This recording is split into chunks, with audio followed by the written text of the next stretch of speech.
Voici à présent à l'étape numéro 7, vous êtes bientôt à la fin de ce deuxième module.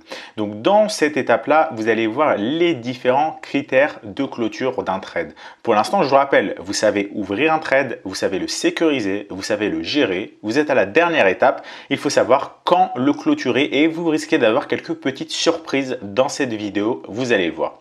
Donc il y a déjà deux choses à différencier, fermer un trade et alléger un trade, ce qui est différent. Fermer un trade, c'est-à-dire le clôturer complètement. Alléger un trade, c'est-à-dire n'en clôturer qu'une petite partie, 30% du trade, 40%, 50%. Alors, quelle est la différence? En fait, elle est très simple. Si vous fermez un trade à 100%, ça veut dire que vous êtes sûr en fait que le prix, eh bien, à ce moment-là, aura atteint son plus haut, son plus bas et que vous pensez que par la suite, le prix va se retourner. Alors que si vous allégez un trade, c'est différent. La psychologie derrière est différente. Si par exemple, vous allégez un trade à hauteur de 50%, eh bien, ça veut dire que vous sécurisez une partie de vos gains, vous récupérez 50% de votre position, mais vous pensez que le prix peut encore aller un petit peu plus haut, donc vous laissez encore 50% de positionner. Vous voyez, vous avez vraiment deux psychologies différentes. L'une, si vous fermez un trade, ça veut dire que vous êtes sûr à 100% que le prix va se retourner, sinon vous n'avez aucun intérêt à fermer un trade. Le deuxième, alléger un trade, ça veut dire que vous pensez que le prix peut encore continuer à aller dans le sens de votre trade, mais que ça commence à être un petit peu risqué car il a déjà beaucoup donné, mais il peut encore donner un petit peu. Alors, comme je vous l'ai dit, vous savez ouvrir un trade. Vous savez aussi comment le gérer une fois qu'il est ouvert.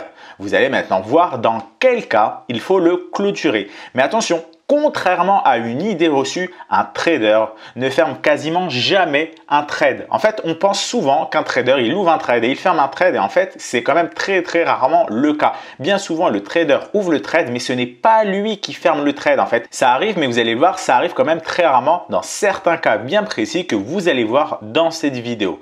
Alors, en effet, fermer un trade, ça signifie que vous êtes certain que le prix va se retourner. Dans ce cas, il faut le fermer immédiatement. Mais attention, si vous pensez que le prix va se retourner, évidemment, il faut en ouvrir un dans le sens opposé. Donc, vous voyez déjà la logique par rapport à la fermeture du trade. Pourquoi on n'utilise pas la fermeture du trade? Tout simplement parce que si vous en fermez un, ça veut dire que vous êtes sûr que le prix va se retourner et dans ces cas-là, eh bien, ça veut dire que vous devez ouvrir une position. Sauf que rappelez-vous, vous ouvrez des positions sur des signaux d'achat ou des signaux de short et non pas n'importe où. Donc, on voit bien qu'il y a une contradiction. C'est pourquoi, en fait, on va fermer un trade que dans un certain cas très précis et qui arrive quand même assez rarement. D'accord? Donc, on ouvre un trade uniquement sur signal. Pour rester dans cette logique, on va donc fermer un trade que sur signal opposé.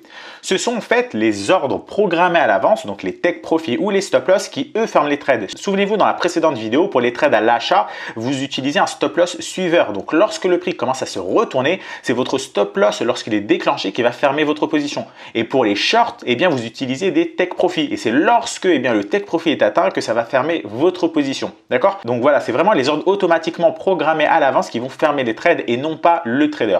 Et évidemment, pour que ces ordres soient efficaces, il faut les placer sur des niveaux qui sont clés. D'où l'importance, encore une fois, d'avoir un plan de trading et de le respecter. Ce plan de trading, vous l'avez déjà vu pour la partie analyse dans le module 1, dans la partie trading dans le module 2, mais ça va encore plus loin. Vous allez le voir dans le module numéro 3 et dans le module numéro 4. Il y a pas mal de critères, encore une fois, à respecter pour vraiment faire tout ça de la manière la plus professionnelle possible. En trading, le plus important, c'est d'analyser la situation, d'entrer en position au bon moment et de savoir gérer la position tant qu'elle est ouverte. Une fois que votre position elle n'est plus ouverte, que vous la fermez, eh bien vous allez devoir chercher une autre opportunité. Donc voilà en fait pourquoi il faut garder une position quand même assez longtemps ouverte, d'accord? Il est rare déjà de trouver une bonne opportunité, donc lorsque vous en avez une, ne vous précipitez pas pour prendre vos bénéfices. Encore une fois, gardez bien ça en tête, si votre position est en gain, gardez-la ouverte aussi longtemps que votre plan de trading est respecté. Si par contre elle est en perte, eh bien dans ce cas-là, c'est au stop loss de faire son travail. Donc vous voyez vraiment bien l'importance de gérer une position qui est ouverte. C'est déjà que trouver une bonne opportunité, c'est rare, ça n'arrive pas non plus à chaque minute. Donc c'est assez rare de trouver une bonne opportunité, surtout en daily. Donc en H1, ça arrive beaucoup plus souvent, mais en H4, daily, c'est un petit peu plus rare. Donc si vous en avez une, ça sert à rien de vous précipiter pour prendre vos bénéfices parce que vous allez devoir en attendre une nouvelle qui peut potentiellement arriver dans plusieurs heures, plusieurs jours, plusieurs semaines. Donc essayez de la garder la plus longtemps possible pour qu'elle vous rapporte, encore une fois, un maximum. Gérez-la pour qu'elle rapporte un maximum de gains pour un minimum de risque. Car une fois votre trade fermé, vous n'aurez alors plus qu'à aller chercher une autre nouvelle opportunité. Maintenant, on va passer aux différentes possibilités pour alléger ou fermer un trade. Donc, il y a 4 cas de figure que vous allez rencontrer, 4 possibilités différentes. La première, c'est lorsque le prix donne un signal inverse au sens de votre trade. Donc, imaginez par exemple que vous prenez un trade à l'achat, que le prix évolue à la hausse, donc bien comme il faut. Par contre, à un moment donné, il se stabilise, il dessine une figure de compression qui vous donne un signal baissier, alors que vous êtes positionné à l'achat. Donc, dans ce cas-là, évidemment, vous allez clôturer votre trade intégralement. Parce que si vous obtenez un signal inverse, c'est-à-dire un signal de vente dans cet exemple, eh bien, ça veut dire que vous pensez que le prix va chuter. Donc, ça ne sert à rien de laisser ouvert votre position à l'achat si vous pensez que le prix va chuter. Non, vous fermez votre position à l'achat et éventuellement, vous ouvrez une position à la vente, évidemment, inversement, si vous avez le cas opposé qui se produit. Donc, ça, c'est le premier cas de figure. Vous fermez intégralement un trade si le prix donne un signal inverse au sens de votre trade. Mais encore une fois, ça, normalement, ça doit pouvoir se gérer avec le stop loss. Pourquoi? Parce que votre stop loss, vous le positionnez sur un niveau d'invalidation du prix et vous gérez votre position avec un stop loss suiveur. Donc, si vous voyez que le prix dessine une figure de compression suite à un signal d'achat, eh bien, votre stop loss, vous devez le remonter, le mettre juste en dessous de cette figure de compression. Comme ça, si le prix casse la figure de compression par le bas, votre stop loss est déclenché, votre trade acheteur est fermé. Si par contre, il ne le casse pas, votre position est toujours ouverte et donc, ça vous permet de profiter d'une éventuelle nouvelle hausse. Donc, ça, c'est le premier cas de figure. Finalement, c'est un cas de figure assez logique. Si vous obtenez un signal inverse, vous clôturez le trade qui n'est pas dans le bon sens et vous en ouvrez un dans le bon sens. Ça, c'est assez logique. Vous allez voir différents exemples, évidemment, encore une fois, dans le module numéro 5. Deuxième cas de figure, alors ça c'est encore plus logique, c'est lorsque le prix atteint un take profit ou un stop loss. Il rejoint un petit peu le premier point. Évidemment, lorsque vous gérez un trade, vous positionnez soit des take profit, soit des stop loss en fonction de si c'est un short ou un trade à l'achat. Donc logiquement, si le prix atteint votre take profit ou votre stop loss, votre position elle est automatiquement fermée. Voilà, jusqu'ici, rien d'étrange. Troisième cas de figure, ça vous l'avez déjà vu dans la vidéo quand sécuriser un trade, c'est lorsque le prix végète. Donc lorsque vous obtenez un signal et que le prix ne part pas directement et qu'il végète et qu'il ne réagit plus aux figures graphiques, eh bien dans ce cas-là, votre trade, eh bien ça ne sert à rien de le garder trop longtemps ouvert. Donc il faut voir dans quel cas vous vous positionnez. Souvenez-vous des deux critères, soit vous êtes dans le côté positif, soit dans le côté négatif. Si vous êtes dans le côté positif, vous positionnez un stop loss sur votre point d'entrée. Si vous êtes dans le côté négatif, vous positionnez un take profit sur votre point d'entrée. De cette manière, ça vous permettra donc d'avoir un trade complètement sécurisé et ça, c'est aussi l'un des cas de figure où vous allez fermer un trade. Encore une fois, ce n'est pas vous qui allez fermer le trade manuellement, c'est évidemment votre take profit ou votre stop loss qui va le fermer. D'accord? Donc souvenez-vous bien de ces critères-là, des critères de la vidéo quand sécuriser un trade. Donc vous voyez que les trois premiers cas de figure, finalement, d'une manière ou d'une autre, ils se rejoignent tous en fait parce que c'est soit votre take profit ou soit votre stop loss qui va clôturer votre trade. Par contre, maintenant, le quatrième cas de figure, il est vraiment différent. C'est lorsque le prix va effectuer une forte poussée et suite à cette forte poussée, il va ralentir. Souvenez-vous, c'est le graphique que vous avez vu juste dans la précédente vidéo, tout à la fin de la précédente vidéo qui vous montrait comment gérer un trade.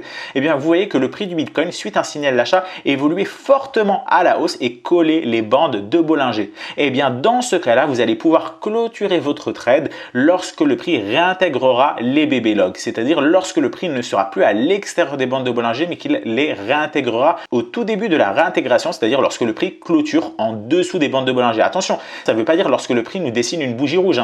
Il peut très bien dessiner une bougie rouge tout en étant à l'extérieur des BB log. Non, il faut vraiment que le prix clôture à l'intérieur des BB log et dans ces cas-là, ça voudrait dire que le prix s'apprête à faire une réintégration des BB log et souvenez-vous dans le module 1, les phases des BB log, c'est-à-dire que le prix finit la phase 2 et part en phase 3 puis phase 4, ce qui donne évidemment une très forte probabilité de ralentissement et de correction du prix. Donc dans ces cas-là, vous pouvez clôturer votre trade lorsque le prix réintègre les BB log et en ouvrir à nouveau lorsque vous obtenez un autre signal. Alors attention par contre, il faut attendre la clôture de la bougie pour éviter un faux signal parce que le prix peut très bien descendre fortement et remonter, donc ça vous donne juste une forte mèche et le prix n'a pas clôturé en dessous des BB log. Donc attendez bien la clôture de la bougie pour éviter un faux signal. Donc voilà pour cette vidéo. Maintenant, vous savez absolument tout faire en termes de trading. À présent, vous savez analyser parfaitement les graphiques. Vous savez quels signaux il faut prendre et quels signaux il faut éviter. Vous savez ouvrir un trade, vous savez le sécuriser pour qu'il vous rapporte un maximum de gains pour risquer un minimum d'argent. Vous savez également le gérer pour qu'il vous rapporte donc un maximum et vous savez également les différents cas où vous devez clôturer un trade, notamment via stop loss et take profit. Donc voilà, en termes maintenant d'analyse et de trading, vous connaissez absolument tout. Vous allez pouvoir prendre n'importe quel trade, n'importe quelle opportunité qui se présente à vous, vous allez pouvoir la gérer. Alors évidemment, si ça ne s'arrêtait que là, il n'y aurait que 2 modules et non pas 5 modules. Les modules suivants sont vraiment très importants et il faut les regarder parce que jusqu'à présent, on a parlé analyse, on a parlé trading, mais on n'a pas encore parlé gestion du risque parce que là, vous savez quand ouvrir un trade, comment le gérer, comment le fermer, mais vous ne savez pas le risque à prendre pour chaque trade. Faut-il prendre 1% de risque, 2%, 5%? En termes de money management, c'est ce que vous allez voir justement dans le module numéro 3 et c'est un module tout aussi important que le module 1 et le module 2. Également, dans le module numéro 4, je vais vous donner pas mal d'astuces concernant la psychologie du trader pour éviter de faire des erreurs de débutant parce que bien souvent, vous allez connaître la théorie, mais derrière, en pratique, vous allez faire une petite erreur et une fois que votre trade sera perdant, vous allez vous dire « Ah, c'est dommage, si j'avais respecté les critères du cours et que j'avais bien fait ça, je n'aurais pas eu ce trade perdant. » Et justement, je vais vous donner pas mal d'astuces pour éviter de tomber dans ce piège dans le module 4 et donc le module 4 évidemment est très important. Et je ne parle même pas du module 5 qui évidemment concerne toute la partie pratique parce que ici vous allez avoir la théorie et dans le module 5 vous allez pouvoir directement en pratique comment faire ça en temps réel. Donc voilà, vous avez maintenant en tout cas toutes les cartes en main pour l'analyse et pour le trading, le module 1 et le module 2. Alors maintenant, ce que je vous invite à faire, c'est de regarder la vidéo suivante où je vais vous donner une liste de critères à vérifier avant d'ouvrir un trade. Ça va vous permettre de donner une note sur 10 à votre trade. Si vous obtenez par exemple une note de 3 sur 10, ça veut dire que l'opportunité est mauvaise et donc il ne faut pas prendre position. Si par contre l'opportunité a une note de 9 sur 10, ça veut dire que l'opportunité est bonne et donc vous pouvez la saisir. Donc voilà, ça déjà, ça va vous permettre de vous situer dans l'opportunité si elle est bonne ou pas par rapport aux deux premiers modules déjà. Donc vous pouvez regarder la prochaine vidéo et à chaque fois que vous allez avoir une opportunité, eh bien vous devez cocher la case et noter votre opportunité sur 10.